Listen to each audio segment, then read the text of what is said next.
আসসালামু আলাইকুম। আশা করি সবাই ভালো আছেন। দেখে বুঝতে পাচ্ছেন কি সাজাচ্ছি। আমার ছোট ভাই চলে যাচ্ছে প্রবাসেতে, তো তাদের জন্য কিছু খাবার দিয়ে দিচ্ছি, পছন্দের খাবার, যে খাবারগুলো আমার ভাইয়েরা অনেক পছন্দ করে, যেহেতু আমার দুই ভাই বিদেশে থাকে।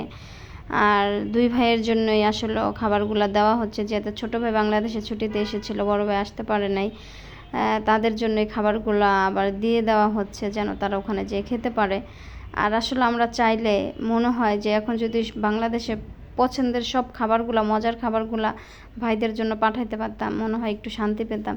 কিন্তু আসলে চাইলেও সম্ভব হয় না। তারপরেও যতটুকু পরিমাণ পেরেছি, চেষ্টা করেছি অল্প অল্প করে সব রকমের পছন্দের খাবারগুলো ভাইদের দেওয়ার।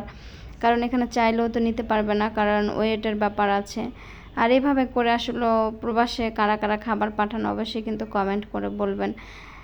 যাদের আপনজন প্রিয়জনরা বিদেশে থাকে, আসলে তারা জানে যে এই সময়গুলা কতটা আনন্দ লাগে, তাই না? যে খাবার পাঠাচ্ছি ভাইদের জন্য, ঠিকঠাকভাবে পৌঁছাবে কিংবা নিয়ে যাবে কিংবা তারা খাবে, খেয়ে খুশি হবে, কত ভালো লাগে।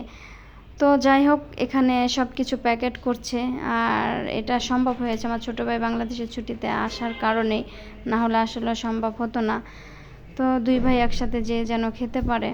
আর এখানে 27 কেজি ওয়েট নিতে পারছে আমার ভাইয়া, হাতে 7 কেজি আর এরকম কার্টনে 20 কেজি, তো 27 কেজি পুরাটাই খাবার দিয়েছি।